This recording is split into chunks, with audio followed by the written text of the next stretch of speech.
Covert Access Team podcast. Today we're talking about specializations, lockpicking, social engineering, alarms. There's a tendency in security to chase every skill at once, but real operations don't work that way. With us is CAT Chief Instructor Brian Harris to talk about what skills actually matter, when specialization helps, when it hurts, and what's non-negotiable if you want to be an effective member of a black team. So, Brian, when people first get into physical pen testing, they often ask, what skills do I need? So that will be my first question. What skills do they need? So one of the big problems, or maybe the big misconception that people have with physical pen testing is they think of physical pen testing in the same way that they think of cyber pen testing. So if you were to run a cyber pen test, and say you're a consultant, and your boss comes to you and says, "Hey, we have a Wi-Fi based pen test." Okay, well that pen test cannot occur if you don't know how to pen test Wi-Fi, right? Mm-hmm. It is a non-negotiable skill. If the same boss comes to you and says, "Hey, we have a web app pen test," well, then you have to know how to pen test a web app, right? These are non-negotiable skills. But when it comes to physical pen testing, it's not the same way. You may spend an entire summer practicing lockpicking and then never end up using it on physical pen testing for the first year or something because you don't find yourself in a situation where you need to do that. So the skill sets in physical pen testing are usually it's a little bit different than people typically think. There are things that you absolutely have to have. There are things that are nice to have, but I wouldn't say that most skill sets are absolutely required. So let me give you an example. Let's suppose for a minute that there is a key box outside the building, and then there is a reception desk in the entrance. Okay, just from this alone, we already should be thinking there's two possible routes. Now, there's no reconnaissance. You don't have enough information here, but you have the option one. Try to open up the key box, decode it, open it, see what's inside. Maybe you get a card or a key or something, and you can go straight in. Right? Okay, that might be option one.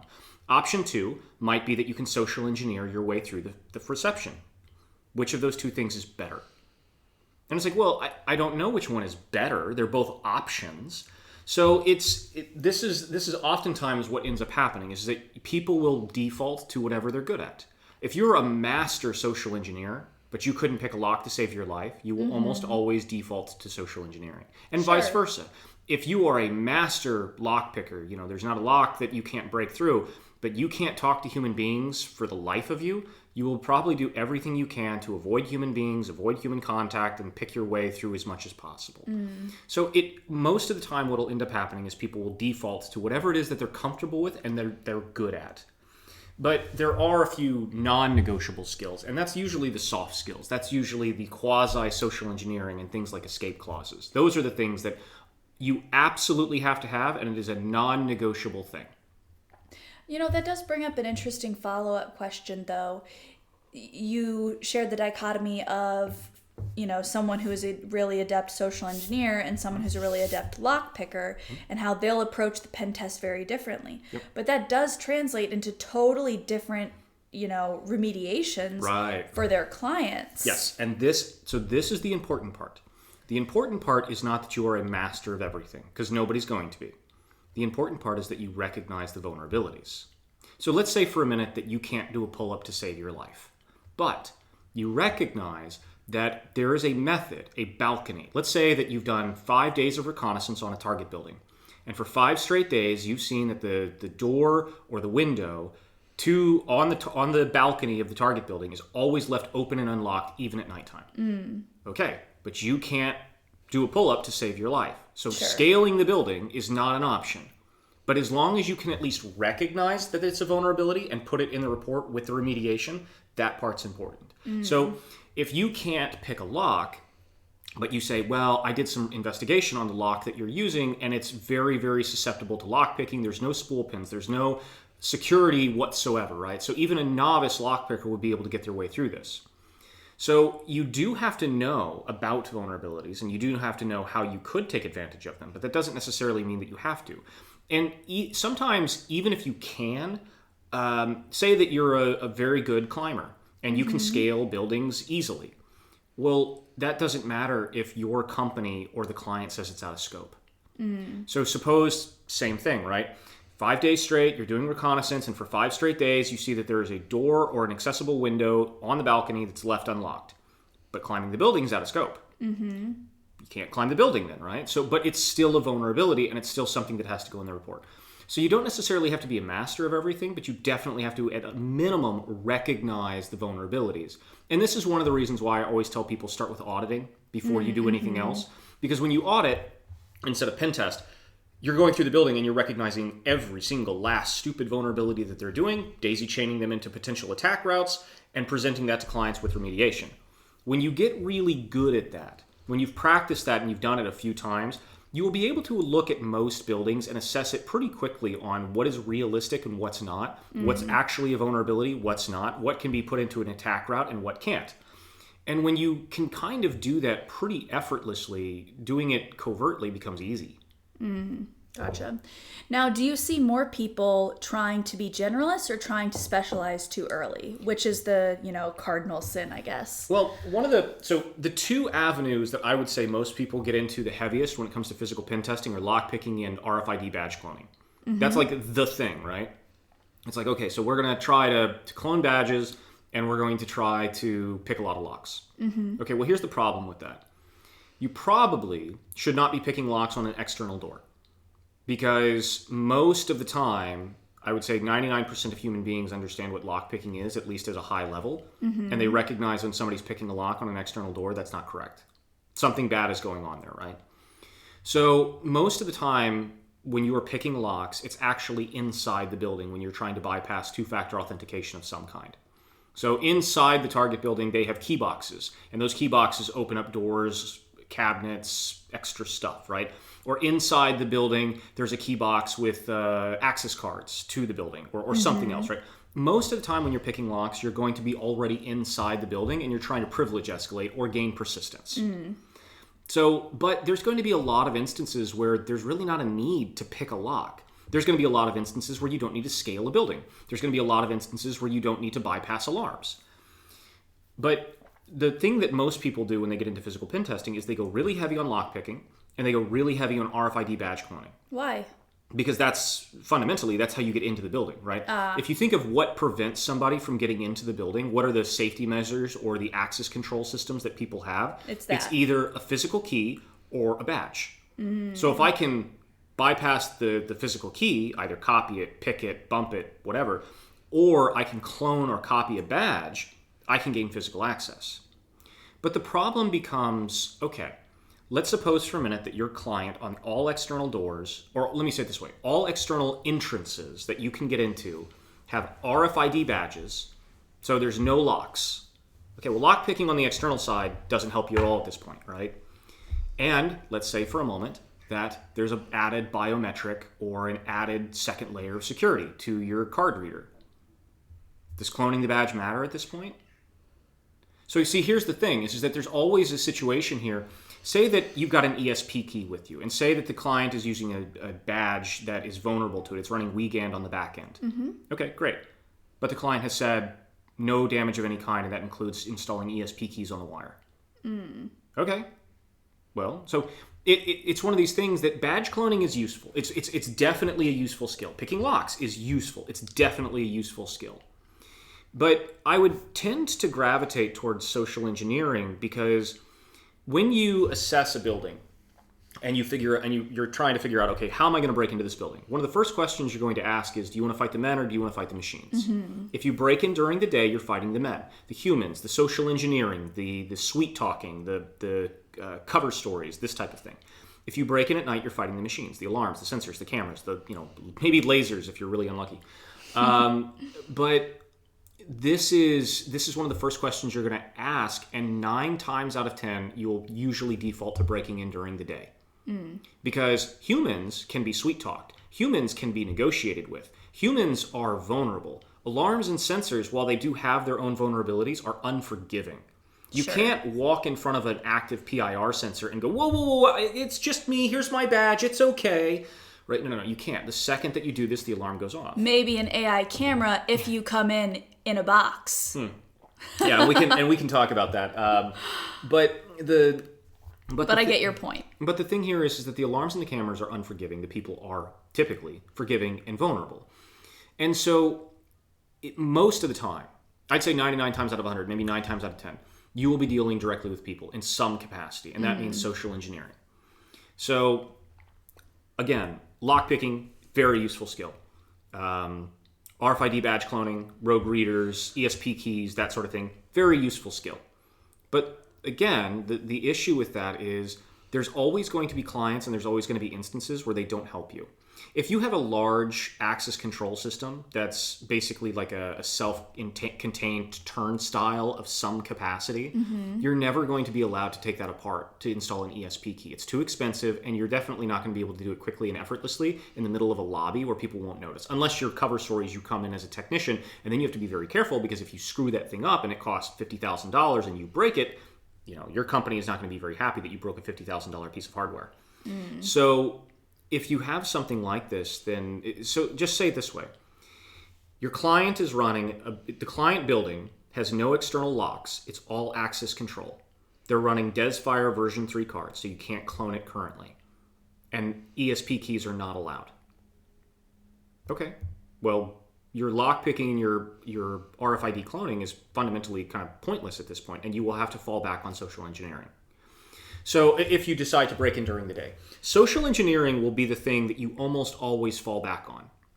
And I do have so many questions about which skills are actually needed, but one question before we get into the specific skills. Right. In real world engagements, how often does a single specialization actually make or break an operation? Very rarely, because let me rephrase that. It depends on, when you say specialize, if you mean like a base skill, being able to be in high pressure situations and be calm, being able to have some level of social engineering ability, being able to, things like this.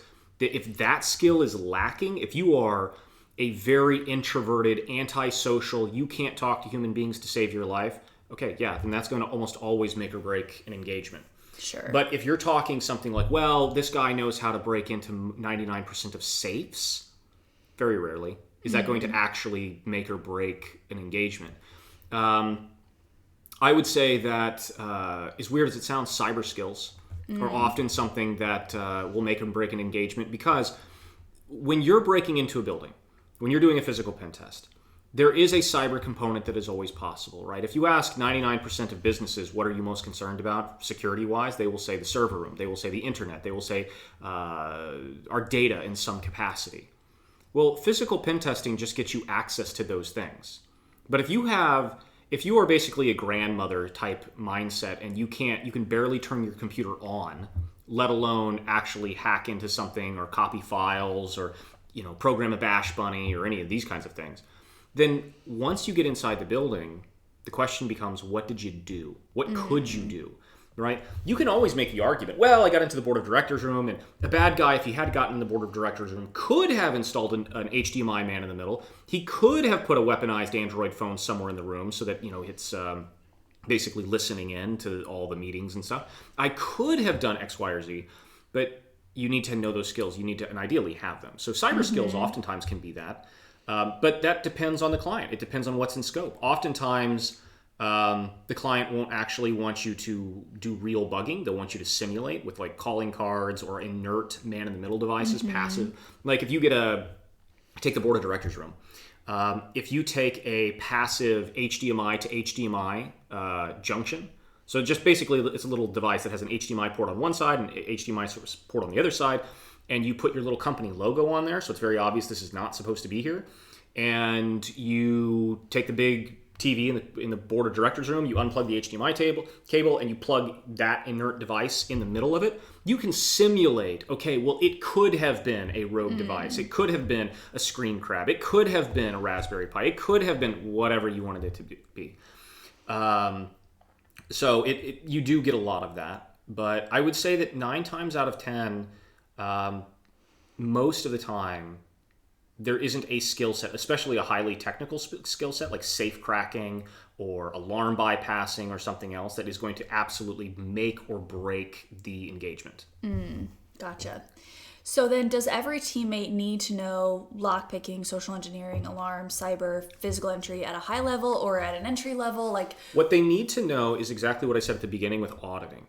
You need to be able to understand things at a high level. You need to be able to understand what's vulnerable, what's not, what could be realistically put into an attack route and what can't. You don't necessarily have to, like, let me say it this way. If you're operating in Europe and you see a Eurocylinder lock on an external door that's sticking out of the lock, you need to be able to instantly recognize that's probably snappable. Okay, and you need to understand why it's vulnerable, what it would take, what that attack vector would entail, and how that may or may not be able to be used as an attack route to go from where you are to somewhere else. So you should be, even if you can't do it, or you don't have the authorization to do it, or you don't have the tools to do it, you should still, at a glance, be able to look at it and say, that's a vulnerability, and it could mean that I could do X, Y, or Z. Gotcha. And the same thing goes for cyber. The same thing goes for any skill set. It goes for lock picking. It goes for cyber. It goes for RFID badge cloning. You need to be able to look at an ID badge. Well, maybe not look at one, but you need to be able to analyze an access control badge and say, is this or is this not clonable? Right? Is the card reader vulnerable to like legacy attacks and downgrading attacks and things like this? You may not need to know how to do the attack, but you need to know it's vulnerable to the attack, which is why auditing is... Yeah, effectively, yes. You need to, at a minimum, you need to be able to recognize this is a problem. Sure. Do you ever see teams get slowed down because too many people were trying to do everything, like sort of a too many cooks in the kitchen concept? Sort of. What that boils down to is just a lack of leadership. So it doesn't really matter if you have a whole bunch of really highly specialized people. What it really comes down to is you don't have good leaders. So if you're operating and you've got, let's say, 5 teammates, you've got a leader and you've got 5 teammates. And, well, whether or not you have a leader or whatever, if you basically just cut them loose and they say, okay, well, I've watched YouTube videos, or maybe I've taken an actual course on pen testing, like physical pen testing, and you just cut them loose and they go, okay, go. If there's no real coordination, there's no real thought process. Everybody is going to gravitate towards what they're good at and what they're specialized in.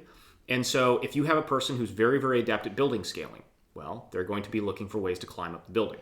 If you have somebody who's an excellent social engineer, they're going to be looking at ways of bypassing people and social engineering their way in. And the problem is that if you have 5 teammates and every one of them is kind of specialized in something else and they're all trying to create attack routes that do totally different things, well, that does become a problem, because then your team is not really a team. It's really just 5 idiots who are trying to all do different things entirely. And if on Monday somebody gets caught scaling up the drain pipe, okay, well, then the entire team might get blown. Right? And this is another aspect of why I say that social engineering is kind of like the base. It's kind of like the default, because if you were to be trying to break into the building under any method and you do get caught, what's going to happen at that point? Well, now you're in social engineering. Can you talk your way out of that problem? So this is why I say that one of the most important non-negotiable skills is an escape clause. And remember, an escape clause, okay, so for anybody who doesn't know, an escape clause has 2 parts. Well, let me rephrase this. An escape clause is what you say to get out of a bad situation. It is not a cover story. It is not a legend or a pretext or whatever you want to call it. A cover story is, who are you pretending to be? A escape clause is you're in a bad situation. Somebody's walked up to you and said, hey, I don't know you, or you're acting suspicious, or that badge doesn't look right. Who are you? That's where you break out the escape clause and you say, how do I get out of this situation? Now, a good escape clause has 2 parts. 1, you can get out of the bad situation. 2, you can return without issue. Okay? Because if I'm inside of a target building and somebody comes up to me and says, hey, you're acting kind of suspicious, I could just turn on my heel and sprint out of the building. Okay, but I can never return. Sure. Right? So if I dive out of a window when somebody questions me, it's like, yeah, okay, I've accomplished 1. I've gotten away. But I can never come back. Yeah. So, and all the alarms and all the red flags are on at that point. The police are notified, security's on. So your good escape clause has to have those 2 parts. Now the question is, an escape clause is not a single thing. A cover story is often a thing. Who are you pretending to be? Well, I'm Bob, the IT repairman, and I have this work order that says I'm supposed to be here. And I've printed up an ID badge that says I'm Bob, the IT repairman. Well, an escape clause doesn't work that way. An escape clause, say you're doing short-range reconnaissance, and you've got a dog with you. Say you live nearby or whatever, you borrowed a teammate's dog, and you're walking the dog around the target building. And that's your short-range recon, right? I'm getting as close to the target building as I can without actually going inside. Well, if for whatever reason, somebody, an employee, a guard, or whoever comes up to you and says, I've noticed you walking around the building a lot. Who are you? You could look at them indignantly and say, my dog is sick. It has to go to the bathroom every 20 minutes. I'm walking my dog. Fuck off. You could say that, right? You could do something along those lines. That exact escape clause, because now, think about it. You get out of that situation, and if that guard sees you walking the dog again tomorrow, well, he knows why. That's okay. It's expected that if he sees you again tomorrow, walking around the building, fine. But if that same guard were to see you inside the building, I'm walking my dog. Right, it does. You can't. That escape clause doesn't work anymore. So your escape clause has to mutate depending on where you are and what you're doing. So think of it this way, right? The same guard, he finds you inside the CEO's office like a week later. Like obviously you can't use that. You have to think of something else. So your escape clause is the one absolutely non-negotiable skill that you have to be good at. And that's a form of social engineering. Sure. What are your thoughts on skill overlap versus skill depth on a team? Like how much do you have to overlap and how deep does each person's skill sets have to go? All right. So ideally, everybody has to have a high level of all the skills. Okay. You don't need to be able to be a master lockpicker, a master social engineer, a Dan Osmond, scale any surface on Earth. You don't need to have all the skills at like a master level. But you do have to have competency in everything. Okay?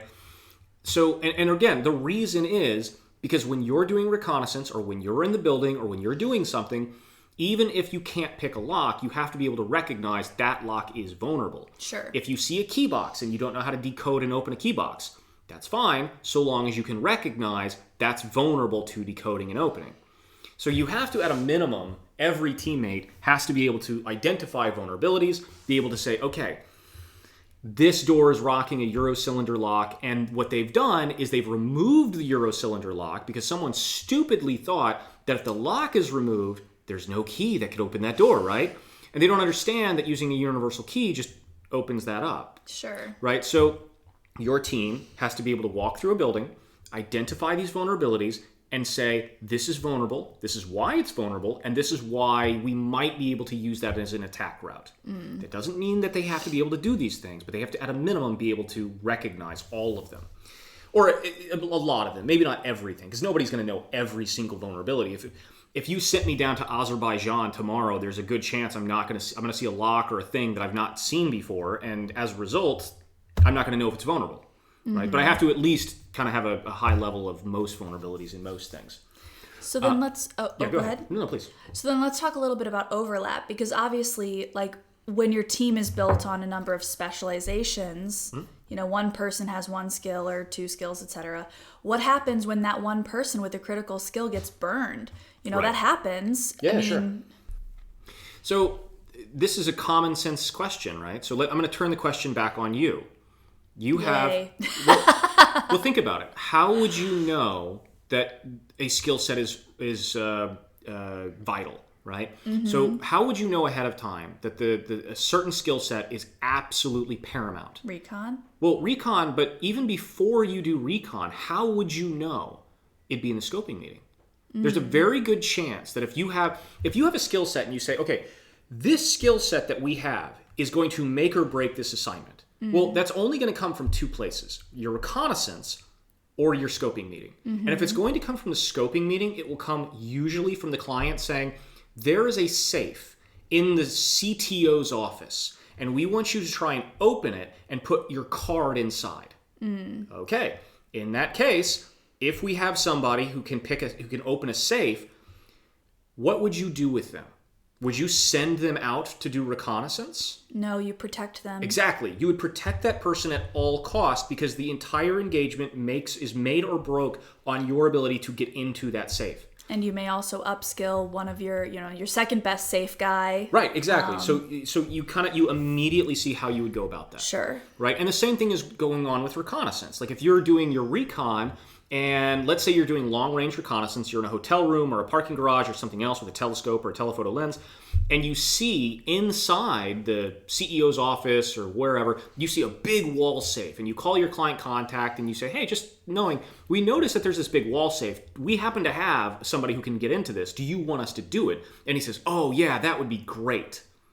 Okay, well, in that case, now you know we have one guy who can break a safe. And through reconnaissance, we found out that there is a safe. So let's make sure that the safe cracker is not risked, right? Sure. He should not be doing embedded reconnaissance. He should not be doing things that are likely to get him caught. He should be saved as much as possible until you have a way inside the building, you have persistence to come and go as you please, and you have insulated and protected that person to walk them in like a VIP. Gotcha. So in your experience, which specializations are the most dangerous to have only one person who knows how to do them? Social engineering. Because if only one of your people can social engineer like at a good level, then that means that only one person can reasonably be burned. That means that only one person, if they get caught, can talk their way out of it. So if you, let's say... And they're the least likely to get burned if they're the best social engineer because... Yes, exactly. So if let me spin you a tale. Right. So if you have, let's say, 4 teammates, and only one of you is decent at social engineering. Let's say that you've got a socially awkward lockpicker, and a socially awkward alarm bypasser, and a socially awkward RFID badge cloner. And all of these things are, you all have your specialties, right? But you're all very socially inept. And you have one person who's very good at social engineering. Well, how do you really realistically use your 3 teammates who can't talk to a human being? Yeah. So it's like, what do you do? Do you send them into the building? Because if someone approaches them, very likely they're going to blow the engagement because they don't know how to talk to people. So it's one of these things that you have to realize that social engineering is fundamentally the one non-negotiable skill. And it's for a very obvious reason. Most of the time, when you were doing a physical pen test, you were going to be breaking in during the day. Not always, but most of the time. And if you are breaking in during the day, you will be dealing with people in some way, shape, or form.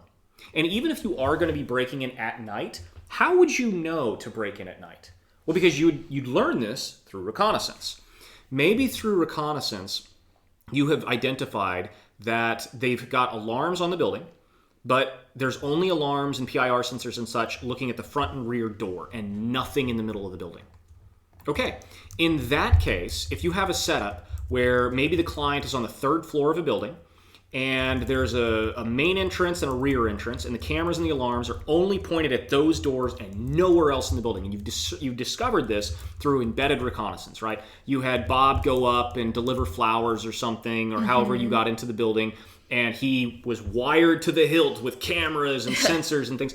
And he goes in and he's like, yeah, there's no other sensors other than that one. If we can bypass the front door and the rear door, if we can find another way in, we're good.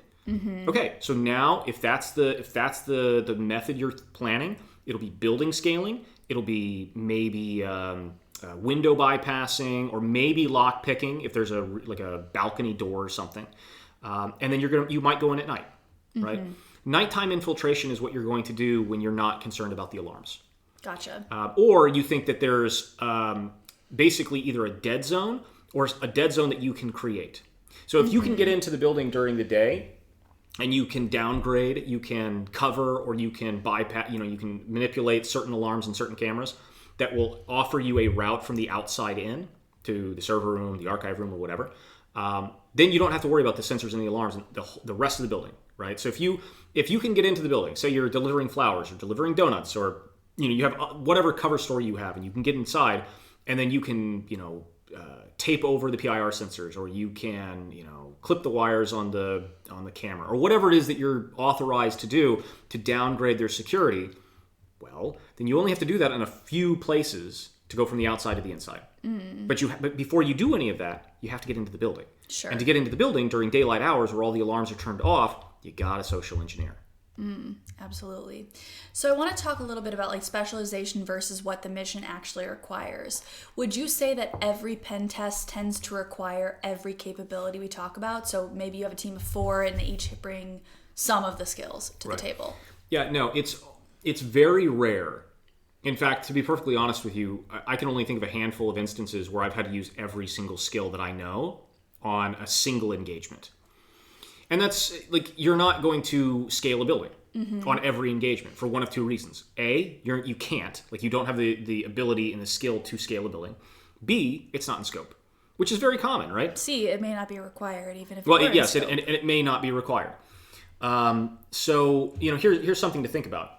Let's suppose for a minute that your client is on the 4th floor of a building, and it's a shared office space. Can you scale the building? No. It's like, well, no, probably not, because the client who's hired you does not own the building. They can't authorize you to scale the building because they only have the ability to give you authorization into their office, which maybe is on the 4th floor. So there's a lot of instances where you don't need a lockpick, you don't need to scale a building, you may not even need to clone a badge. Right? Because what if they're running an unclonable badge? So yes, you'll have to know that it's an unclonable badge, but you can do that mostly through OSINT. You do embedded recon. Either you're going to be doing short-range recon and you're going to look at external RFID badge readers, or you're going to be looking at embedded recon. You're going to find the badge readers if it's a shared office space or something. You're going to do a little bit of OSINT. You're going to figure out what the card reader is, what technologies it supports. You're going to use maybe an RF field detector or something else, or maybe you're going to use like a long-range card reader and try to identify or read a card. And maybe you find out it's not something that can be cloned. Or, and this is also common, what if your team doesn't have the tools to actually do it? Right? There's a lot of physical pen testers. What they end up doing is you'll work for a consultancy group, and the consultancy group 99 times out of 100 is running a cyber pen test team. And every once in a while, they'll say, hey, Bob, you're good at breaking into websites. Well, we just sold a physical pen test, so now go break into the bank. Right? But aren't buildings basically just physical websites? Yeah. So, but Bob doesn't necessarily have the tools, the gear to do this. Sure. Right? He might have access to software pen testing like Burp or something else, which can be expensive, or Nessus or anything else, but he probably doesn't have a long-range card reader. He might not have a rogue reader. He might not have ESP keys. He might not have any of this stuff. And so as a result, if the only thing he has at his disposal is, say, a flipper, that's his personal, hobby tool, that doesn't, it might not be possible for him to actually clone a badge unless you're okay with groping people, right? Because you've got to, if somebody's wearing a badge around their neck or around their belt and you got to put that flipper right on top of it. How cute is Bob? Yeah, exactly. So it's one of these things that you might not have the ability, you might not have authorization, or you might not have the tools and skill sets to do all these things. But it's very rare that you will ever find situations where you'll use all the tools at your disposal, all the skill sets in a single pen test. So then, if they're not all per se important for every assignment, when you're scoping or planning a specific operation, how do you decide which specializations do matter? Well, right off the bat, what you're going to do is during your reconnaissance, and recon starts as far away from the building as you can and slowly gets closer. So you start off with OSINT, then you do long-range reconnaissance, which is telephoto lenses, telescopes, etc. Then you're going to use short-range reconnaissance, where you're walking around the target building as close as you can without going inside. You're looking for doors, access alarms, funnels, security stickers of who's your provider, things like this. Then you're going to be doing embedded reconnaissance, where you're getting into the target building under false or real pretext. Maybe, say you're doing a bank and you show up to open a bank account, right? That's perfectly legitimate. Through your reconnaissance, you will discover what's most likely, what's vulnerable, what's not, and then you're going to default to two things. Now that we have discovered through reconnaissance what we think would be viable, what's in scope and what's authorized, and then the second question, what can we do? What do we have the skill sets to do? What do we have the equipment to do, etc.? So if you find out that there is a balcony that always has an unlocked open door on it, but building scaling is 100% not authorized, okay, it's a vulnerability for sure. Yeah, it'll go in the report, but you don't need to scale up. Exactly, but it's not something that you could possibly do. By contrast, if you find out that the client is running a DesFire version 3 card or any type of unclonable card, but you also find out through OSINT that the card reader only supports WeGAN on the back end. So an ESP key would be great, but you don't have one. Okay, so here you have two different situations, right? You have a clear vulnerability in building scaling, which isn't authorized, so you can't do it. And then you have a vulnerability with RFID manipulation through an ESP key on the back-end language of the WeGAN, but you don't have an ESP key. So it's one of these things where there's always going to be situations where you can't or you won't be able to do certain things. But before you know what you can't do, you got to do all the investigation. You got to do all the recon and figure out, okay, what are all the vulnerabilities? Which vulnerabilities do we think are most likely to be advantageous to us to get us to daisy chain into an attack route, to get us from where we are, the outside of the building, to the inside of the building? Gotcha. Do you ever feel like there are skills that are, they're cool and therefore people want to learn them because they're just kind of fun to learn, that aren't actually relevant to most missions?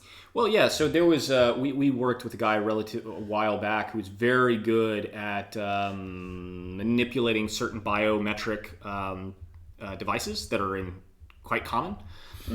Okay, but it's almost never going to be authorized to do. And the problem is that you have to take the thing apart in such a way that it's almost impossible to do it in the middle of a lobby without people realizing what you're doing. So one, these types of machines are very expensive. Two, the places that are going to have biometrics installed are usually going to be higher end security stuff. And three, you have to have very specific cover stories in order to go into a building and start dismantling their access control systems. So yeah, I mean, being able to bypass access control systems like that, like biometrics and two-factor authentication stuff, super cool, super awesome. I've done many disguise classes on how to make yourself, like with makeup and painting and things like that, on how to make yourself look way older, way younger, or a different ethnicity or something else. And sure, you can do these kinds of things, but it's very rare that you're actually going to use makeup. I would just use latex masks. So when it comes to disguises, and we can talk about that if you want, but when it comes to disguises, I always default to masks because they're easy, they're quick, and if you need to swap out quick, like instantly, you can. Gotcha. As opposed to if you're wearing 1.5 pounds of makeup and a wig, it takes quite a while to get that off. But it's trade-offs, right? If you're very, very good at disguises, like really good, and you can genuinely make yourself look different, then you can actually have a conversation with somebody. So the problem, so trade-offs, right? The latex mask thing, excellent at about 5 to 10 feet. But if you're having a conversation with somebody and you're 3 feet or 5 feet or less away, the mouth is almost always a dead giveaway. Because when you're having a conversation, your lips don't perfectly match up with the mask. The mask itself, if you get a high-end quality one, which will cost you around $1,000, if you get a good high-quality mask, at like 10 feet plus, it's really convincing, especially if you've got a hat and sunglasses or glasses of some kind. You can make it look really convincing. The problem is when you're starting to have a conversation, especially a long conversation with somebody, the lips. The lips always kind of are a dead giveaway. But with makeup, it's much more convincing. Although I maybe you'll disagree with me, I do feel like makeup would be easier for a woman because you can usually tell someone is wearing makeup. But see, the only reason why you would wear makeup in this context is because you want to look like somebody else entirely. So here, the idea, why would you be wearing makeup in this type of thing? Because you want to look like somebody else. Maybe you want to age 30, 40 years. Maybe you want to look very different. Maybe you want to have a scar or something very recognizable of like, oh, well, that guy had like a big birthmark or a big scar or a tattoo on his neck. You want to have distinguishing factors so that when somebody looks at you, they don't see you, right?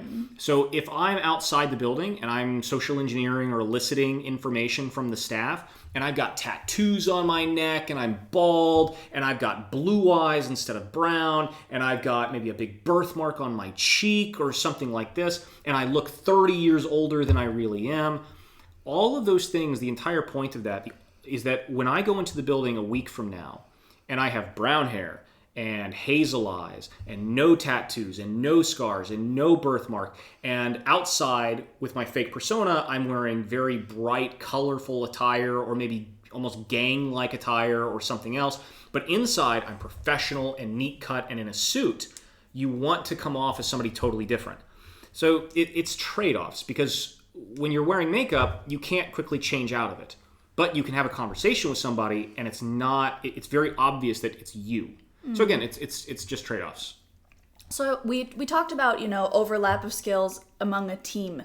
of people, but a lot of physical pen tests, especially in the private sector, happen solo. A shocking number happen solo. Yep.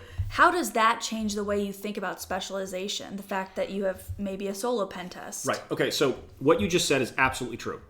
In the private sector, let me back up. In the public sector, you're always going to have a big team, but in the private sector, you're always concerned with money and time, and as a result, it's very, very likely that you're going to be running with one or two people as a team, and you're going to be on a time crunch. So if you run a physical pen test in the public sector, you might have a month to do an engagement, and you might have a team size of like 10 people, right? You're guaranteed to get inside at that point. An entire month, 10 professionals, yeah. But on the private side, you might only have one or two people, and you've got like a single week to do the engagement, which is really rough because 50% of your engagement window is probably going to be reconnaissance, which means that you're going to only have like Monday, Tuesday, and maybe part of Wednesday to do your recon, and then maybe Thursday, Friday to actually do the engagement. And somewhere in there, you have to write the report. So it's tricky. It's really, really hard. But remember, the foundation of all of your skill sets is going to come from 90% of the time you're going to break into the building during the day, which means that social engineering is going to be your bread and butter. Even if, so let's say for a minute that you pick a lock on a rear door and you get into the building during the daylight. Okay? Well, lock picking was a skill that you needed, but now you're inside. And now you don't need lock picking anymore. Now you need social engineering. Right? Let's say that you cloned a badge. And let's say that you got a long-range card reader and you followed an employee outside the office because they stupidly were wearing one on their hip, and you had a long-range card reader and a shoulder bag or something, and you were able to get that badge. Great. Now you've used the badge to go in during daylight hours. Now you're social engineering. Right? So kind of think that through. Like, okay, if I do get into the building through card cloning or lock picking or building scaling or whatever, there's a very, very good chance you will be social engineering. And as a result, you need to have that kind of as your foundation. You need to be able to understand, how do I keep people away from me? When I'm like, okay, so when you're inside a target building, how do you act nonchalant? How do you keep people away from you? How do you know where to go? How do you map out the building? How do you, because remember, if you're on a solo engagement, there's no burners, there's no backups. It's just you, right? So you have to be extra cautious. So if you had a pen test where you had 10 teammates, well, if one teammate gets burned, then the mission doesn't necessarily end, so long as they burn themselves and not the team. If 3 people get burned and they burn themselves and not the team, the mission still goes on, right? But with one person, there is no room for error. So you have to play it as cautiously as possible. And as a result, when you're doing that, you have to fall back to what is most likely to succeed and least likely to get you caught. Sure. And chances are it's going to be social engineering of some capacity. Are there any specializations that don't make sense to rely on when you're running solo? So any specialization that obviously requires more than one person. So I've harped on the importance of social engineering, right? But social engineering there's a lot of aspects of it that become untenable if the cover story, the pretext, the scripted elicitation, whatever you're doing requires a team. So if you're going to burn one teammate to build rapport with another person, then you can't do that because you don't have a teammate, right? Similarly, let's say that you have a guy who's really good at long-range reconnaissance. So this is a person who can sit behind a camera for days on end, and they're great at like ghillie suits and hide sights, and they can sit there for a week straight and they won't complain, right? Great. Now, how do you watch every side of the building? Right? So buildings have 4 sides typically. And if you've got 3 or 4 entrances on 3 or 4 different sides of the building, and you've got a guy who's really, really good at hide sights and long-range recon, okay, now do that for what? All 4 sides of the building? And if you're on the private side of the engagement, you've got a week? So what do? Monday, just watch the front, and Tuesday, you watch the side. So you can kind of see that, you need these skills. Reconnaissance is important regardless, but you have to start thinking outside the box. You have to start thinking in other avenues. So when it comes to what skills are not really useful on solo engagements, I would just say any skill set that cannot be cannot be optimized for solo, right? So for example, if you were to add a little bit of tech to your long-range reconnaissance and you use something like an Arla 2 camera with a SIM card in it, and you can camouflage the camera, and you can put it on 4 sides of the building in such a way that you have good lines of sight and you can see what you need, and now you have 4 monitors that are recording this stuff, and now you're watching all 4 sides of the building simultaneously 24 hours a day because the battery only needs to be changed out once every 2 weeks. And of course, all of this is assuming it's legal and you're allowed to put cameras in these places. But if you are, then that one guy who's really, really good at long-range reconnaissance becomes, oh, well, I'll just get somewhere close and I can plant these cameras. And now I've got 4 monitors and I can watch in real time or after the fact how people came in, what did they do, when did they exit, who came out for a smoke break, what might be vulnerable, what's not, which doors are used, which ones aren't. And you instantly have all of that information, and you didn't have to figure out, okay, I've got one guy, I've got 1 week, and I have 4 sides of the building that I have to cover, right? So it's you do need to think kind of outside the box with stuff like that. And it's not necessarily that any one skill set is not useful. It's that you have to think of the engagement differently. You have to think of like what would be simple problem sets, you have to think of in different ways. So if you oftentimes when you're running cover stories, you want to control as much of the backstop of that cover story as possible. So if you show up to the client site and you just say, "Hi, I'm Bob, the new hire," you don't control anything about that. You control nothing about that cover story. If they look you up in the employee roster, you're not there, right? But if you show up and you have a work order and you said, "Oh, I'm supposed to be here to fix Wi-Fi or the pipes or the electricity or whatever. Here's a work order, and here's the CTO of your company with a phone number on it, his signature, a phone number on it, and that phone number actually goes to another one of your teammates who's going to pretend to be that person if somebody calls and checks." And the only thing here you're relying on is that they won't look up that person's phone number in the employee roster, right? What they'll do is they'll see the letter that you've given them if it comes up, and they'll look at that phone number and say, dial that phone number. Is this so-and-so? And it's like, yeah, this is so-and-so, the CTO of Target company, whatever. And then they can have that conversation. You say, no, yeah, it should be some guy. He looks, and you just give him the exact description of who your person is. Like, yeah. So, yeah, but see, the problem is that all of those techniques and all of those methods and all of those things go out the window if you're alone. Sure. So you have to think of things. How could I use these skills? How could I do this on a one-man team? Sure. So when you are operating solo, how do you decide when to accept risk versus when to build competence, like build a new skill set? Well, you should always be building skill sets. So don't, please, for anybody listening, please don't take this and say lockpicking is useless or building scaling is useless because if I can social engineer my way in, I'm just golden. It's like, well, maybe that's the case, and chances are that is real, because I go back to the question, the infiltration formula, which I've talked about before. If your adversary is patient enough, it's guaranteed they will get in, and they'll probably do it just by getting a job, right? So how do I want to say this?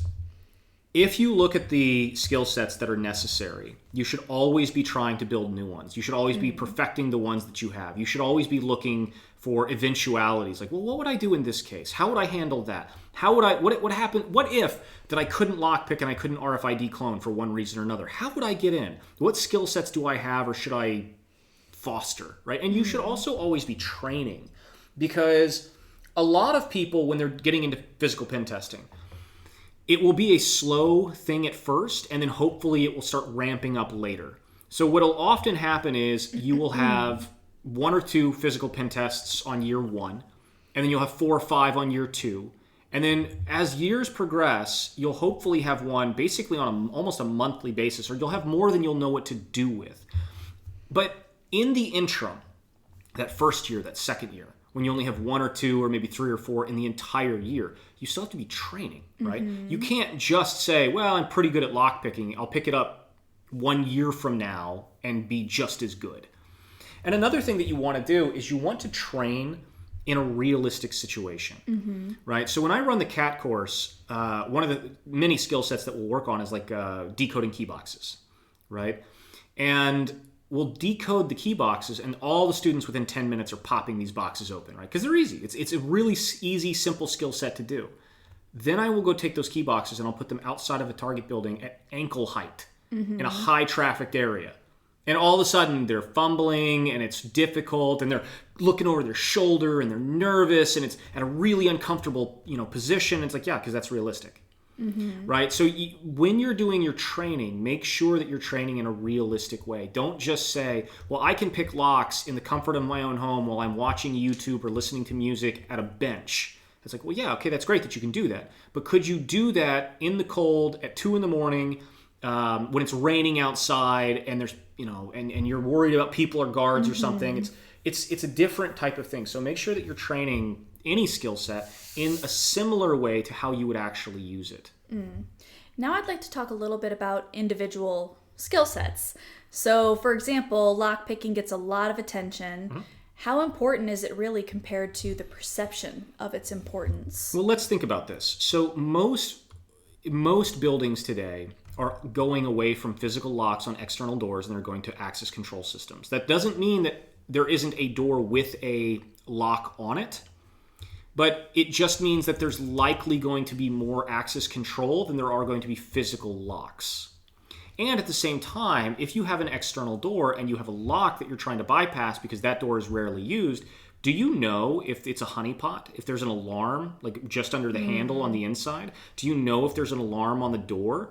And if you do find out that there's an alarm on the door, can you bypass it? Do you know how to bypass it? And then can you bypass it quickly in a way that doesn't get you caught? Because again, bypassing alarms this way with big scary magnets or picking locks or anything like this, it's suspicious. Everybody, you might not know exactly what somebody's doing, like what tool, what lockpick they're using. But they sure don't look legit. Right, but they don't look legitimate. And so you have to be careful with these types of things. Where I see lockpicking most of the time that's useful is once you're inside the building and you're trying to privilege escalate. You have found a key box behind the secretary's desk that has badges or keys. You found a cabinet with something in it that you want. You found a door that, okay, we can't go through the RFID one-way turnstile, but we found this other door that's locked. We've used a bore scope and we know there's no alarm on the other side and there's no, or underneath the handle, and we use our phones to check for magnetic sensors and everything else. It seems fine, but there's a lock on the door. Okay, well, we'll pick that lock, right? So you oftentimes when it comes to lock picking, I would say that the places that you're going to use it the most are to privilege escalate, not so much to just gain entry. No, I'm not saying that it's not going to happen. I've picked a lot of locks before to gain entry to buildings. But when you look at the totality of how often and common it is, it's not that common to pick a lock to gain entry to a building. It's much more likely that you're going to be picking locks inside the building to privilege escalate or to gain persistence or something thereof. Gotcha. So now social engineering, because that's one skill that you keep coming back to as exceedingly important. Yes. Why do people underestimate it? Well, because when you think of physical pen testing, you immediately think of locks, alarms, tech, etc. Yeah, you think of some derivative of what you just mentioned. You don't think of let me say it this way. For every single person who is listening to this podcast right now, think in your head, how would you social engineer your way into your own office? I'm willing to bet that pretty much everybody listening to it had a little grin go across their face and like, I bet I could do it. I know how I would do it, right? And that's kind of the important part, right? Is that most people realize that you could social engineer, whether that's tailgating or cover stories or whatever, that you could social engineer your way through a building. Okay. But that required no RFID card cloning. That required no lock picking. That required no building scaling. That required nothing. In fact, one of the chief pushbacks that you're going to get as a physical pen tester from potential clients is going to be, we know you could get inside, so why should we hire you? Yes, they're telling you right off the bat, we understand that our physical security is so bad that anyone could likely break through and break inside. Okay, well, chances are that's almost a like the CEO or the CTO or the CFO or whoever it is that you're having that conversation with, they're not thinking 2 a.m. They're thinking daylight hours when they're there, when they have experience being in the building, right? They're not thinking, yeah, our building is super insecure at 5 a.m. No, they're thinking like our building is super insecure at noon. And so that's likely to be the biggest pushback you're going to get. And it's all because people understand that human beings tend to be the weakest links. So again, the times that you're going to be fighting the machines are when you have a high expectation that the alarms are not actively monitored, or that you can bypass the alarms in the moment. Like, let's say that they've got a dead zone where you can approach a camera and you can cover it, or you can blind it, or you can deauthenticate it, or something. And you've got a wireless camera network on the perimeter of the building. And through your OSINT, you've realized this camera type does not support deauthentication alerts. So it doesn't support, the camera went offline, send an SMS. Okay, well then deauthenticating that camera makes a lot of sense. Mm-hmm. But if you deauthenticate that camera, now all you've done is gotten close to the building, maybe into the building. But now you have the alarms, the sensors, the PIR sensors, and everything else. And you're going to be moving through that space at a snail's pace, because if you're trying to bypass motion detection, then you're going to be moving super slow, right? Mm-hmm. So, or you're going to have to use drones or something else to use the dead zones of the cameras and the sensors to get out of their field of view and then immediately cover it. And ideally, you would have had purchased that exact camera, that exact sensor, and found out, okay, if we cover it within 3 frames or within half a second, then it's not going to recognize that's movement. It's going to see it as a change of background, kind of like a cloud going by or something. And so that won't trigger it, right? So that would be the ideal, but it's much trickier because it's like I said, sensors are unforgiving. Yeah. So that dovetails perfectly with my next question. Alarm systems, access control, they're often treated as pretty niche, but in practice, how critical are they? Well, again, so it depends, right? Deciding to go in at night or so realistically, when it comes to alarms and sensors, there's 2 main areas you need to consider. One is if you go in at night or when the building is unoccupied, you will almost always have to deal with alarms, cameras, and sensors. 2, if the client is mature enough physical security-wise, to have set up so that the server room always has 2-factor authentication or some sensor or some camera that's always on and monitoring. What often happens is clients, when you ask them, what are you most concerned about? They will almost like knee-jerk say, the server room, right? Without even thinking. Well, okay, if the server room is the most critical thing to this company, which it often is, why is the alarm in that room ever off? Right? There should always be a sensor. There should always be a camera on in that room at all times, right? If you're telling me that it doesn't get more critical than this to your company's survival, why is the alarm ever off?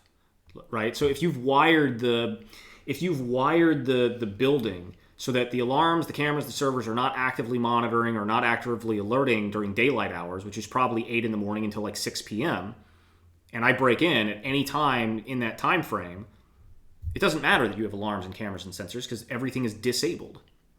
But if you have a mature client and inside the server room, they've said, well, because this is the most critical thing to us, and we only expect a handful of people to ever go into that room, then we'll have a second alarm system or some other always-on alarm or sensor or something so that when you go into that room, you need a code or you need this or you need that, and otherwise the alarm will go off. Then alarms become vital, except for the fact if you can social engineer or you can RFID clone. So here, let's say it this way. You've broken into the building. You've got a target building. You've broken into the building. The client has said, getting into the server room is the most critical part, which is very, very common. And through your reconnaissance, your embedded reconnaissance, so you've gotten into the building and you figured out, okay, well, the ID badge that I cloned to get in here did not work on the server room, which means they have some segmentation, right? Mm-hmm. And when we happened to watch somebody with authorization go in there, we saw them walk into the room, and then we heard a beep, beep, beep, beep, beep of them typing in a code so that they could turn off an alarm. Mm-hmm. Okay, well, even if you clone that guy's badge, that doesn't get you past the alarm, right? So at this point, alarm systems are very vital. How do you bypass it? What is a vulnerability? Are there master codes? Can you clip the wire? Like how you handle it is very, very vital, unless you can social engineer your way through it. Sure. Right? So it's one of those things that if you can't social engineer your way into that room, super vital to know how to do alarms. Mm-hmm. But if you find out that through, say, elicitation, that the janitor goes in there and he cleans up every night, well, that'd be a perfect place to social engineer, right? Because the janitor's never going to question you.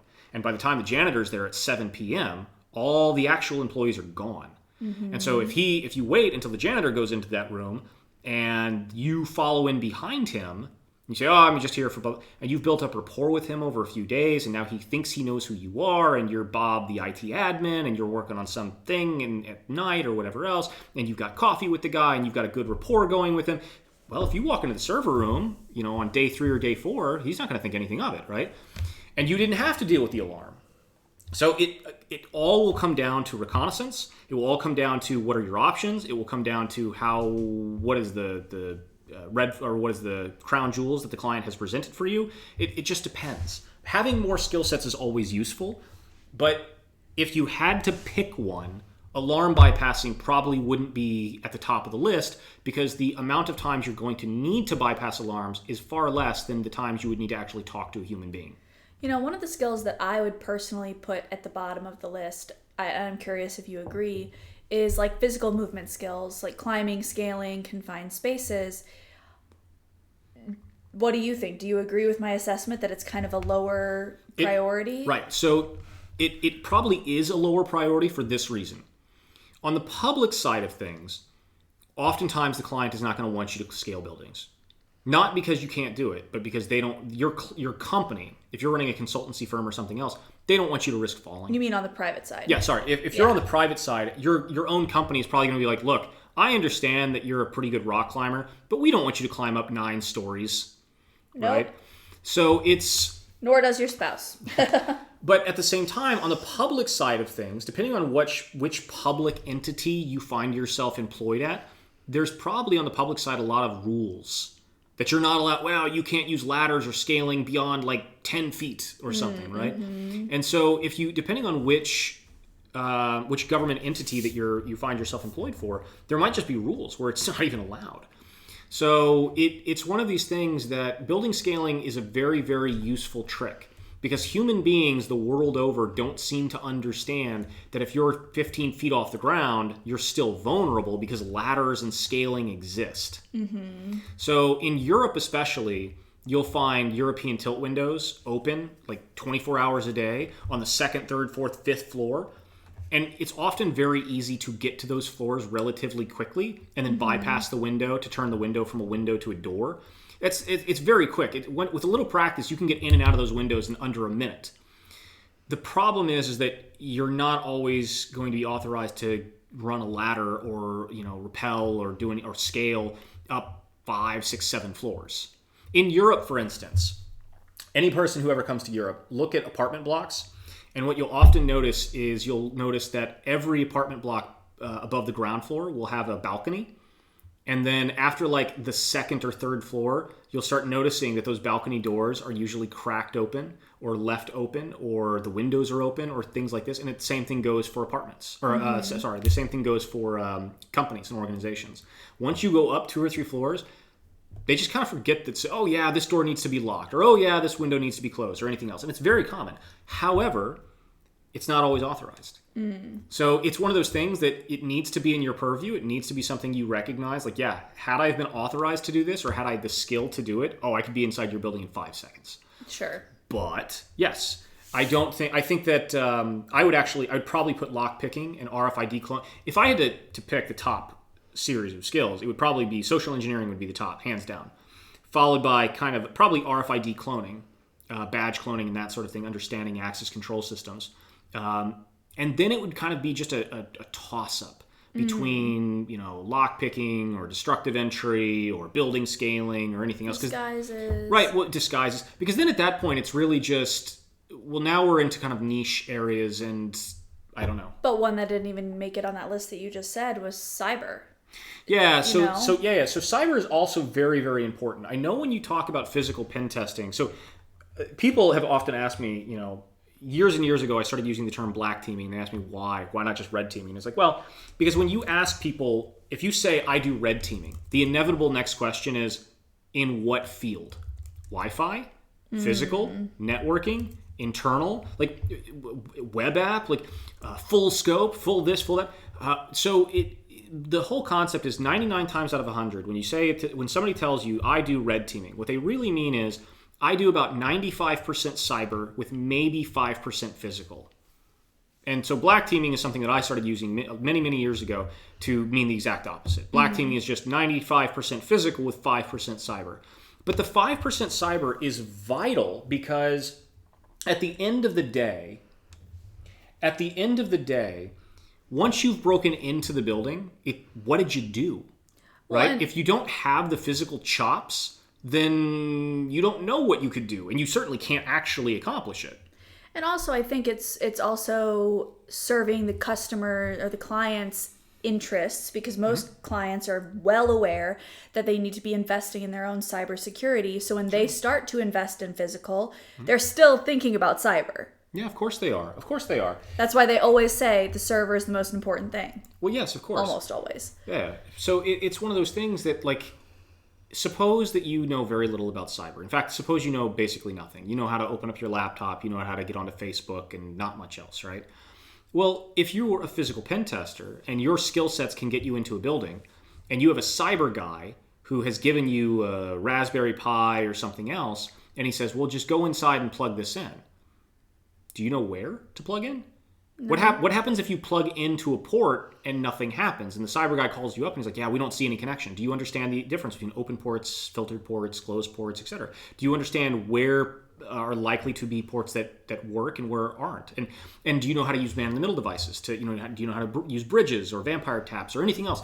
And so do you know how to get onto a wireless network? Do you know how to take over wireless routers? Like, there's a lot of cyber skills that make physical pen testing infinitely better. Mm-hmm. So, for example, if you want to get onto somebody's Wi-Fi, 9 times out of 10, if you look at the back of a router, an access point, there will be a sticker, and that sticker will have 2 sets of credentials on there. It will have the Wi-Fi credentials, and it will have the wireless router's admin credentials. Oftentimes, if somebody is going to change the Wi-Fi password or the Wi-Fi name, okay, that's fine. But they will very rarely change out the wireless router's admin credentials. And if if you just have a borescope with you, which you should, and you turn the camera into basically a big candy cane, stick it up over a wireless router, because they're usually mounted on ceilings for security, and you just take a couple pictures so you can make sure you get a good one, and you get that sticker, well, chances are you now know exactly how to get onto the router with the admin credentials for the router. Similarly, you don't even have to go that far. If you simply plug into a router, most of the time you've bypassed all authentication anyway. Because when you go home tonight, or when you go to your office or anything else, the first time you were ever on your Wi-Fi, you had to set in the credentials, the wireless access name, the PSSID, the password, etc. But when you plug into it through an Ethernet port, most of the time there is no authentication. You're just on the network, right? So if you wanted to do something simple, like just plug into get into a building, find a vulnerable access point, plug into it, and just run a net discover, or just run any kind of thing to show, here's all the IP addresses that I could have done X, Y, or Z, or hey, this IP address goes to the server, right? Maybe the client, all they do is they just give you the internal IP address of the server, or the mainframe, or the thing, right? The important thing. Okay, well then once you get inside, just bring a device with you to scan a network. Plug in, scan network. Oh, there's that IP address. Okay, I can see it from where I am. Great. So then you don't even have to, go through and do the high-end cyber chop thing. You don't have to do anything super sneaky. But just understanding some level of cyber, it is very important to understand it. Absolutely. So let's talk a little bit about misconceptions and reality checks. Where do you see people over-investing time for very little operational return? What I see oftentimes is people will go to skill sets that are fun, like lockpicking or RFID badge cloning, and they will completely ignore mission planning. So what will happen here is you'll get on YouTube. You'll go to like Lockpicking Lawyer or something similar, and you'll watch a lot of his videos. And they're great. They're great videos. They're catchy, and they're fun, and they're informative. They're really, really great videos. And for anybody who doesn't know, go to YouTube, type in Lockpicking Lawyer. He's got thousands of videos where he just bypasses stuff, and it's fun. It's fun to watch. The problem is that if you are a master lockpicker, you spent the last year doing nothing but lockpicking in your free time, and you're really good at it, that doesn't mean that you can plan out a mission. That doesn't mean that you can plan out an engagement. That doesn't mean that you understand privilege escalation. That doesn't mean that you know how to get persistence. So, we've talked a lot about how to get into the building. Well, let's say for a minute that it takes you 5 minutes on average to get through a lock on an external door. So from the time you approach the door till the time you're through the door, 5 minutes. Okay? Well, you definitely don't want to do that 10 times, right? Every single time you do that, you're risking getting caught. So once you get inside the first time, you want to get persistence so that you can come in through an authorized way. Maybe you steal a badge. Maybe you clone a badge. Or a seemingly authorized way. Maybe you swap out a lock. Maybe whatever it is that you use to gain persistence. But what you don't want to do is you don't want to have to come back. If I have to scale the building, for instance, if I have to climb up 4 floors on the outside of the building during daylight hours so that all the alarms are off, and I crawl through a window that's opened, I do not want to do that 10 times. Sure. Because every single time I do that, I risk getting caught. So the first time that I get in there, the first thing that should be on my mind is, how do I get persistence? And so oftentimes what the mistakes people will make is they'll start going into like these niche things. I know everything there is to know about the Proxmark. I know everything there is to know about warded locks or pin tumbler locks or anything else. Great. Awesome. But once you get into the building, once you get through that first barrier of entry, what are you doing? How are you... Because what a lot of people will do is they'll get into the building and they'll start getting really nervous and they'll make a beeline for whatever the client told them. The server room, the archive room, this, that. And it's like, yeah, okay, but if you were to get caught, if something were to go wrong and you get burned, now your teammates have to go back through the same thing that you did, climb up the four floors or pick the lock or tailgate in or whatever risky thing you did to get inside.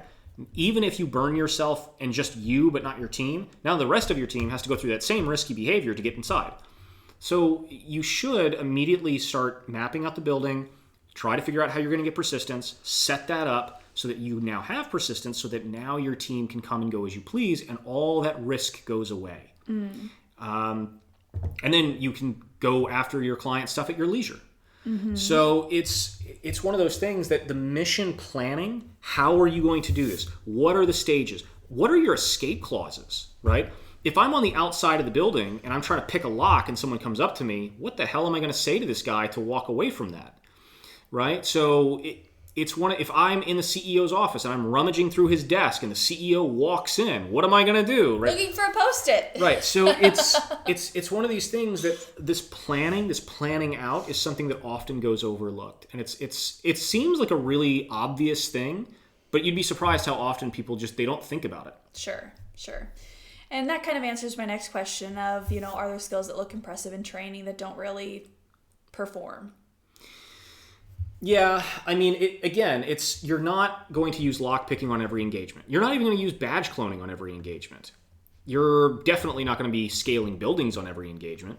You're probably not going to be wearing latex masks on every engagement. There's a lot of skill. Like if you're an excellent, makeup artist and you can make yourself look 30 years older, a different ethnicity, maybe you can go from a man to a woman or vice versa. That's a really impressive skill. But you're probably not going to use it on every engagement. In fact, you're probably not going to use it on most engagements. So there's a lot of impressive skills out there. They're really slick.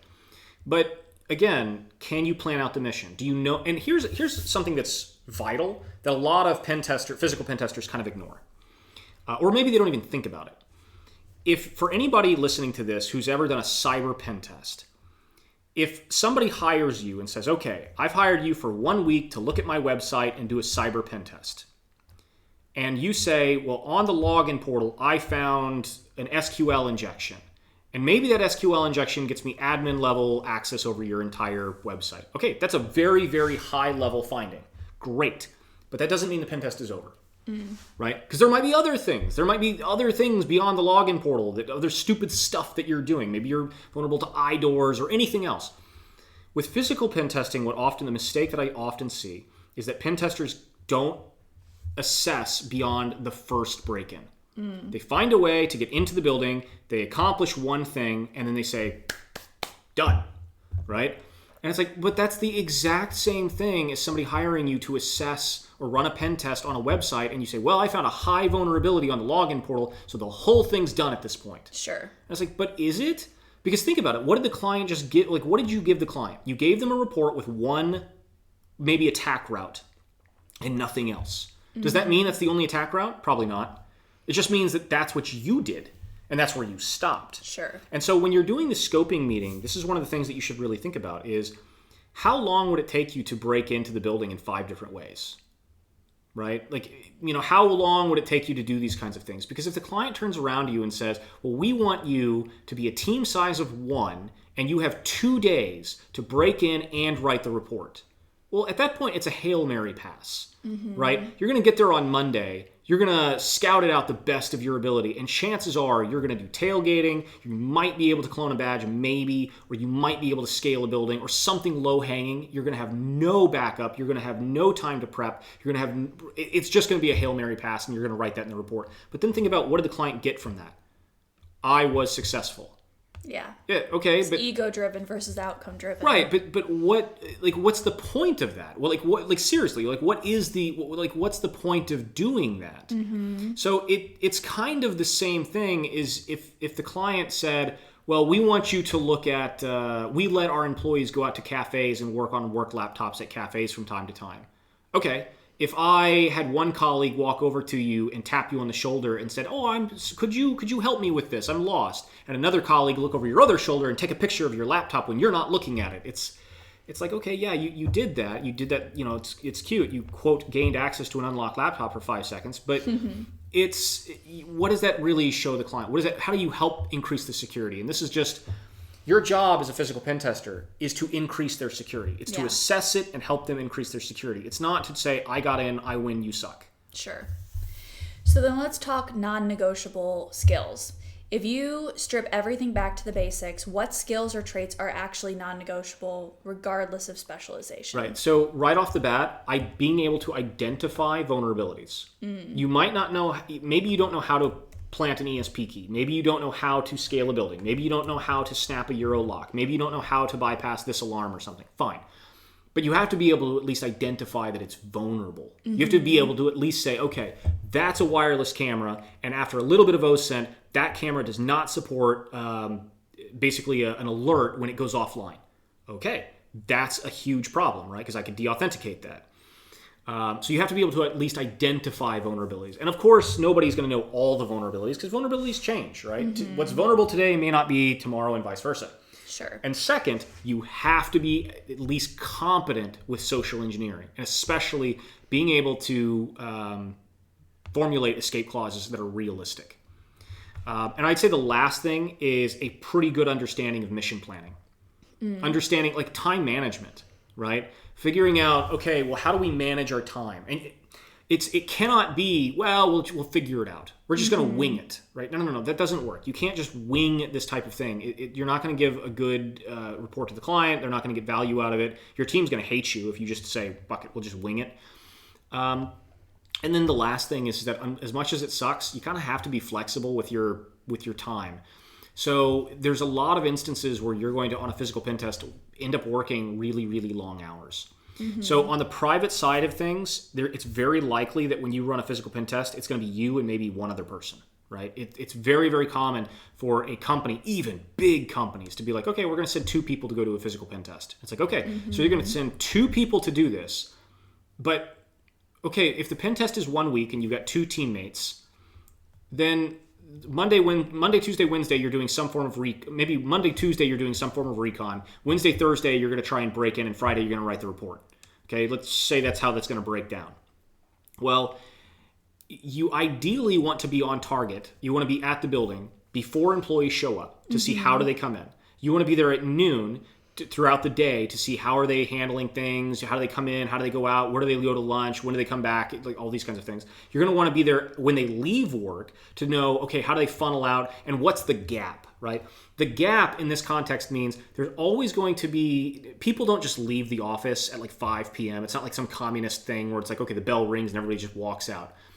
What usually happens is in the United States, about 5 p.m., people start filtering out. In Europe, it's closer to 3.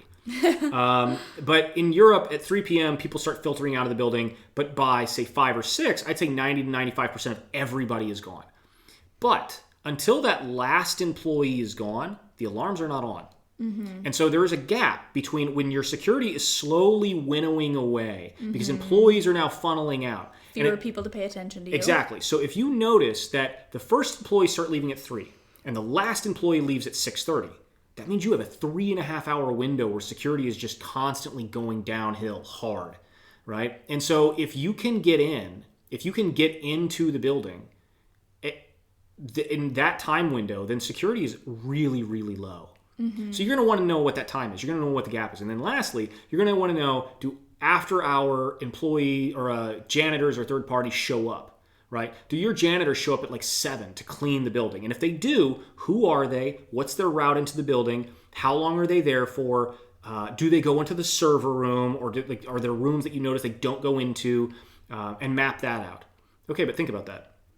Okay, so you need to be there before people show up. Maybe it's 7 in the morning. And then you need to be there when the janitors leave. Maybe that's 9 p.m. That's a long day. Sure. Right? That's a long day to be hanging around a building all day doing all this kind of stuff. So if you're pulling that, say there's only 2 people on your team, right? You're pulling that on Monday. You're pulling that all day on Tuesday. And on Wednesday, you have to be charming and you're going to social engineer your way through. Right? So you've got crappy sleep, you're exhausted, and on Wednesday or Thursday, you've got to be charming and on the ball and perky and everything else. Or maybe you've got to pick a lock, right? And now you're only surviving on 5 gallons of coffee and you're shaking and you're trembling. And now the picking the lock of something that you can usually do easily, now it's really hard. So you have to think about all of these things, and you kind of have to be willing to put up like really long, shitty hours a couple days, just because that's usually how that's going to go. Sure. You can't just say like, well, I will work from 9 to 5 and no time outside of that. Sure. And you did talk about like the top skills, but what about like soft skills, observation, patience, confidence, yeah, so, like maintaining that sense of calm. Right. So when people want to learn how to do like elicitation, for instance. So elicitation is a subset of social engineering. When you want to learn how to do it, there's steps that I usually encourage people to do. And so for anybody who doesn't know, an elicitation is getting specific, sensitive information out of somebody without them realizing that they're giving it up. I can't just walk up to you and say, what's the password for your Facebook account? Because you know that I've asked you that question. It sets off all the red flags. I have to ideally get you to volunteer the information, because if I can get you to volunteer anything, you don't think of it as suspicious. So, but it can be tricky, right? So how do you get somebody to volunteer that information? And this is the bartender or the cab driver effect. When people, go to a go to a bar anywhere in the world, it's expected that that people will just open up to a bartender. They'll tell their inner secrets. They'll talk about an affair they're having, or how they're cheating on their taxes, or how they're gonna, leave the company tomorrow, or how they hate their boss, whatever. Same thing with cab drivers, right? So being able to set that stage, being able to put another person in that same kind of mindset of like, no, this person, like, they like me, they trust me, they don't view me as a threat. I can feel confidently telling them everything, right? So when you want to get to that point, the path, the progression that I usually recommend people do is step 1, get comfortable just talking to anybody. Go into a crowd of people and just say like, okay, that guy over there, that girl over there, I'm just going to walk up and say hello. Nothing more. Just get comfortable walking up, smiling, saying hello. Yeah. That's it. Get comfortable that I can point anyone in the crowd, no matter who they is, the grumpy guy, the nice guy, the young guy, the old guy, the young girl, old girl, it doesn't matter. I can point anybody, and you can walk up confidently and just say hi. Sure. 2, now I want you to set a time limit. Strike up a conversation, and 90% of the time or more, you can have that conversation last your time limit. Maybe it's 3 minutes, 10 minutes, 15 minutes, whatever. Topic could be anything. Don't try to elicit, just work on approaching anyone that I point to or anybody that you point to, saying hello, and striking the conversation that lasts a set time limit. When you can do that, then start working on baby elicitation stuff. What's your full name? Where are you from? Where did you go to high school? Are you married? Like little things. And then when you can do that reasonably most of the time, now we can work on the big things. What's the security posture of the building that you work at? What time does your company, what time is all the employees gone and nobody shows up? What's the access code for this or that?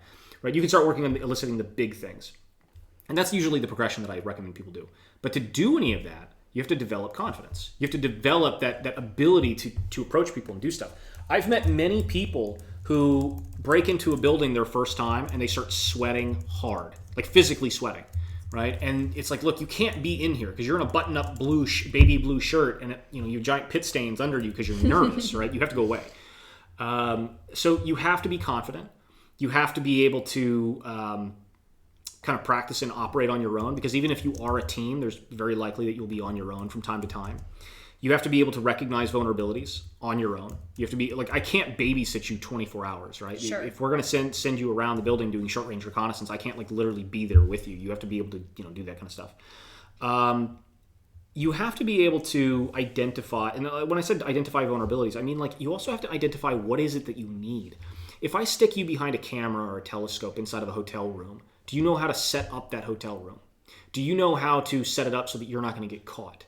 Do you know what you're looking for? Do you know how to map out the funnel? Do you know how to do you know how to do any of these things, right? So there's a lot of softer little skills that just come through experience and practice. Sure. Like once you do this often enough, it's just like any other job. It's just something that it'll just come naturally to you. But it takes that going through the motions over and over and over again before you really get comfortable and confident with it. But just being able to talk to people is a huge one. Talk to people comfortably. How do you fake being an expert at something, right? If I picked anything, think of yourself. And if I said, okay, right now you are a beekeeper. Tell me everything there is to know about beekeeping, right? And you're like, fuck, I don't know anything about bee. Can you lie to me and make me think you're a beekeeper? And the reason why that's important is that if you come in as a cover story as an IT repairman and you know nothing about IT repair, you would better be able to bullshit me, to get your way into that. If you come in and you say, well, I'm working under Bob in his department, I'm the new hire, you would better be able to convince me of that story, right? So like little things like this, they're very, very important. Yeah. And at the same time, one thing that people don't realize is that you also have to talk to clients. You have to be able to explain what you did, how you did it, why it's important, why the remediation is X or Y to both the management, the C-suite, and the technical people. Sure. You have to have those skills. Absolutely. I'd like to talk a little bit about just some war stories, anecdotes, that sort of thing. Can you share a story where a highly specialized skill saved an operation? Okay. Well, there's the obvious ones, right? Where you're going to run into like a DES fire, like an unclonable card, but somebody happens to know how to install an ESP key, right? So I don't even know if at this point, I don't know if I would call that like highly specialized. I'm thinking about, it really depends because like, do you consider being able to kind of lock out and rappel down the side of a building? Is that highly specialized? I would say so. Sure. So, as someone who can't do a pull-up, I would say so. Sure. So, there are situations where we have rappelled down the side of a building to go through an open window and then come in and, gain persistence, downgrade security, whatever, and, that sort of thing. Installing things like ESP keys or rogue readers. I was on an engagement a while back, very, very, very high security facility. I can't say the exact amount because then people could figure it out, but we're talking many, many millions of dollars per day on security. And we had somebody who was able to social engineer their way into the building, despite the astronomical sum on security. So like things like that, like skill sets that are at such a high level that you understand all the nuances. So one thing, like when people think of social engineering, people think of like, how do you talk to people? But social engineering starts when they see you. Social engineering starts before they see you, right? So there's a famous saying that says that if I can smell you before I see you, I'm invisible in public.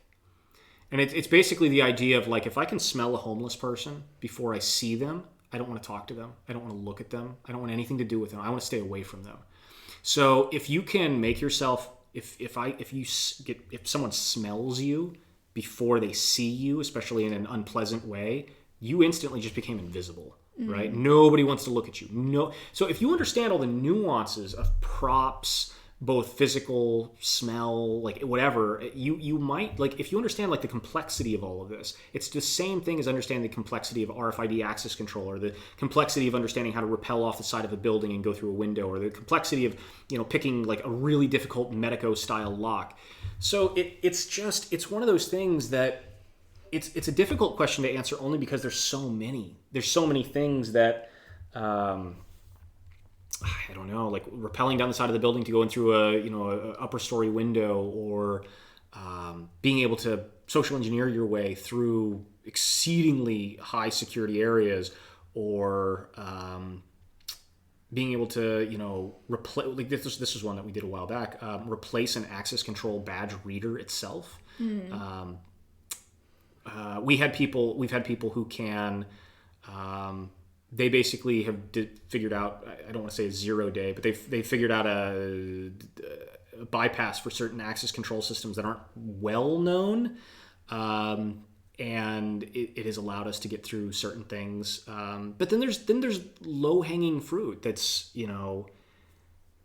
like, I was on an engagement recently where the cards that the client was running were unclonable. Mm-hmm. And we were able to get into kind of a lot, like we were able to get through into the building and bypass the first barrier of entry, but we couldn't get to a specific floor that we needed to get to. And we found a secretary on a different floor, and behind her was an access control card that said it literally said, like, this is for, these specific floors. So we wanted this card, but it's unclonable, right? And we noticed that because we had persistence into the building, and because we could, come in and we talked to the secretary, and we had a fairly good cover story, and so we chatted with her a bunch, and we had the ability to kind of distract her for maybe 2 or 3 minutes. But 2 or 3 minutes was not enough time to take the badge, run up, several flights of stairs or an elevator or something, open the door, and then come back and put it back. So what we did was we just took a photograph of the card, and then we went and printed that exact thing with the same type of badge, the unclonable badge type. So it wasn't going to be valid. But then when we could get her away from her desk, we just swapped it out. Yeah, and then it would take until someone needed that card. Exactly. And so then what we did was we went and we opened the door to the floor that we needed, and we gained persistence, and then we came back, and then we distracted her again, and we replaced it. Mm-hmm. And so little things like that, like I wouldn't ever consider that to be, really impressive high skills. I can say that while I am certainly by no means an artist, I do have enough artist chops that I have been able to create ID badges that look good enough that from crappy photographs that we have been able to get teammates of ours into exceedingly high security areas because the badge looked really good. Gotcha. So yeah, I mean even like does skill sets that may not necessarily be associated with physical security, such as graphic design. Yeah, literally. Or I know from some of your previous examples, window repair. Oh, yeah. We've repaired windows and doors and stuff, yeah. Very believable pretense when you actually know how to be the electrician, be the plumber, etc. Yeah. So on the flip side, have you seen a situation where a lack of fundamentals has caused failure, even with strong specialists? So, not really. I've talked to people. So doing what I do on the private side of things and running courses and classes, you get to talk to all kinds of people, right? And a lot of people who fail, the thing that they fail the most at is a failure to plan. And really, it comes down to the escape clause. They had a cover story, they walked into a building, something went wrong, and they just didn't have a good escape clause, and that's it, game over, right? And so I would say that of all the failures, that's the single most common, is a failure to plan for your escape clause. They've done the recon, they've got their cover story, they try to go into the building with a prop or something else, they get stopped at somewhere along the way, they didn't prep for a good escape clause, the escape clause gets challenged, and it's done, right? That I would say that is the single most common failure that I have seen over and over again with people who have done this. And it's one of the reasons why I say the escape clause is the single most important thing to bring with you on an engagement, because the better you are at the escape clause, the better you are at talking your way out of a problem. Mm-hmm. It doesn't matter what you do. Think of it this way. If you had no other skill, if you could turn all of your skill sets down to like 10%, right? Like just a novice level, barely competent, but your escape clause was at 100%. There isn't a single situation that you couldn't talk your way out of. Then what does it matter?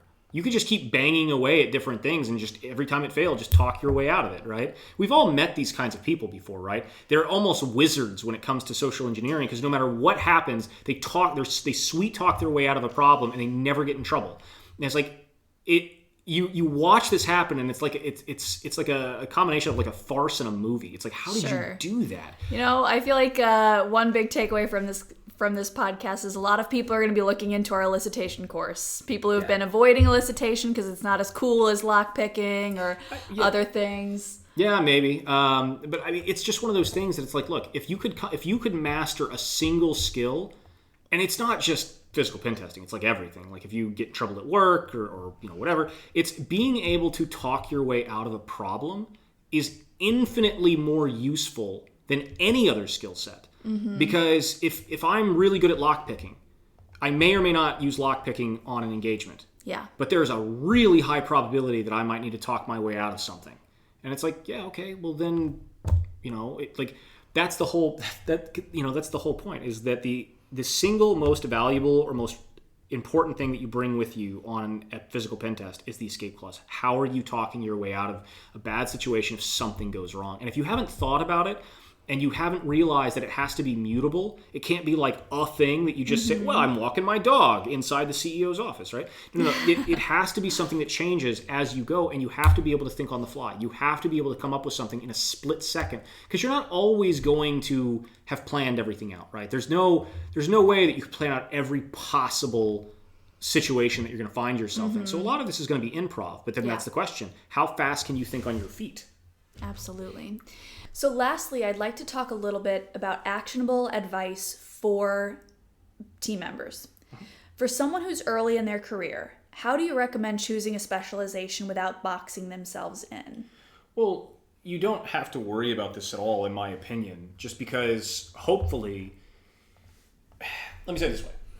There are a list of skills that are required that I've already gone over.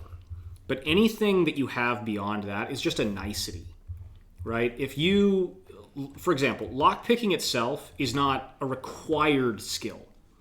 RFID cloning is not a required skill. You need to know the basics. You need to have some competency in both. But you don't have to be a master. Mm-hmm. But if you are a master, well, that's great. If you know everything there is to know about RFID cloning, if you are basically the Iceman of Iceman, when it comes to the Proxmark or something thereof, well, that's a really great skill set to have. But it's not something that's required. But I also don't see people pigeonholing themselves in this way, because you can always diversify. Mm-hmm. If you've dedicated a year of your life to learning how to lockpick and you've gotten to the point where you're probably a master at it, that doesn't mean that you can't turn around and start doing social engineering or building scaling or anything else. So it's just, I don't think that you have to worry about pigeonholing yourself in that way. I would just say that, look, start with the basics and start with the things that are required. Mm-hmm. Get at least good at them and become as much of an expert on mission planning, escape clauses, and things like this as you possibly can. And realize, think of it this way.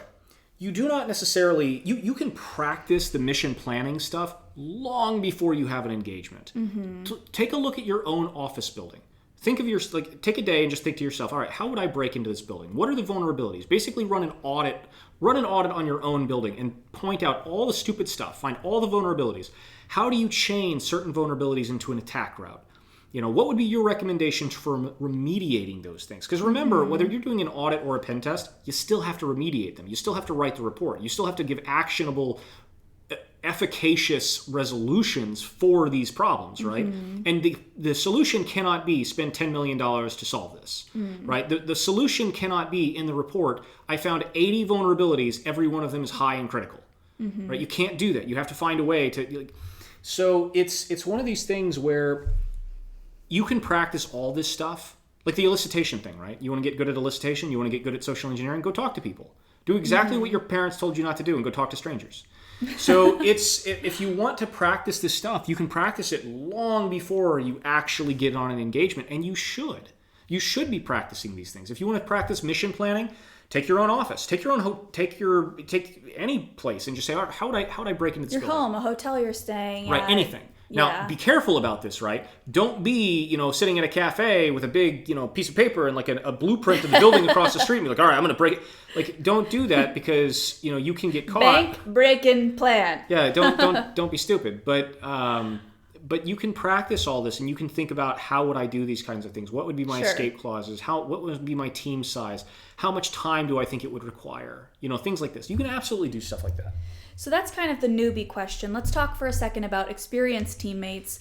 How should they reassess their skills as threats and environments change? New technology emerges, people become more aware of, security flaws, etc. Basically just practice. You're basically, just like everything else, you need to practice as much as possible and you need to try and stay up to date on any new thing that's coming out. And ideally, if possible, if you're doing this at a professional level, do everything you can to purchase the most common alarms, the most common locks, the most common things, barriers of entry that you're likely to see in the area that you're operating. So if you find yourself operating in Denmark, for instance, well, get some Ruco locks because that represents 99% of the locks you're going to be bypassing, right? Mm-hmm. So understand how to swap out a Eurocylinder lock and do it quickly. What types of face plates and electric screwdrivers and other things will you need to do it quickly and practice that. Mm-hmm. When it comes to access control systems, keep an eye out for the most common brands that you're going to see in your region, right? You don't need to be an expert globally, but just understand the most common types of alarms and cameras and access control systems and things. Just keep up to date on those things. If HID is the type of card reader that you see most often where you're operating, follow them on LinkedIn, follow them on Twitter, follow them on any news broadcast or anything else to just see what are you up to? What are you pushing out? What's coming out next year? You can stay on top of it, but just realize that a lot of this moves pretty slowly. It's not like the cyber end of things where every 5 minutes there's a new, CVE that's out there that you need to keep on top of. This is usually a pretty slow game, and once you're kind of at a fairly high level, you can stay there much easier. So it seems like the answer for kind of both newbies and experts is practice. Mm-hmm. Which might be your answer to my next question. If someone listening wants to become more effective, not just more skilled, what mindset shift would you recommend?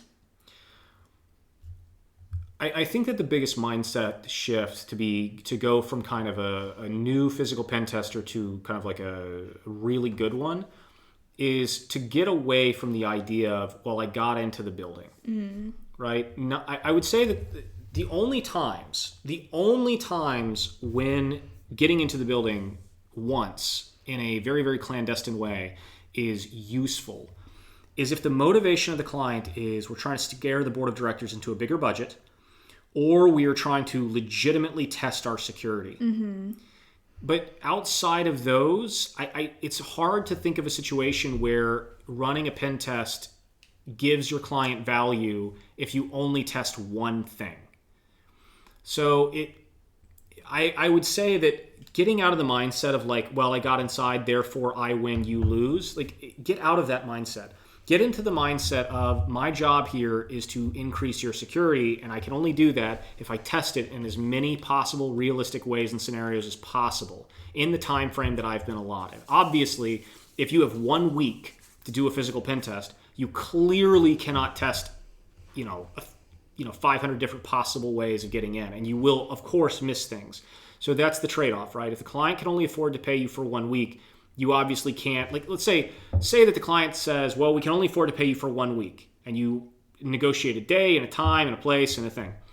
And then they say, oh yeah, by the way, every Christmas, the few days leading up to Christmas, we have this big party where we open the building up to the public and people come in and we have random people wandering through the office and doing this or that. It's okay, well, that's a huge vulnerability, right? I'd love to test it during that time of the year, during your party, but if it's not in scope, it's not in scope. Can't test it. So it's just test as many things as you possibly can, and also understand that the client most of the time doesn't know what their threats are. You should always ask them what are the big threats to you, but they're probably going to knee jerk and say cyber, server.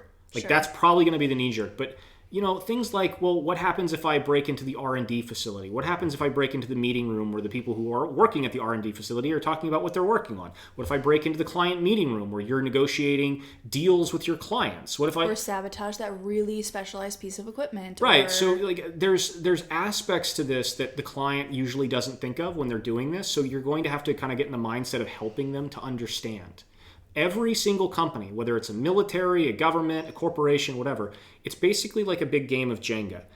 And it's usually held up by one or two very important blocks. Mm-hmm. And one of your jobs is going to be to help the client identify what those blocks are and then try and figure out, is it vulnerable? And if so, how?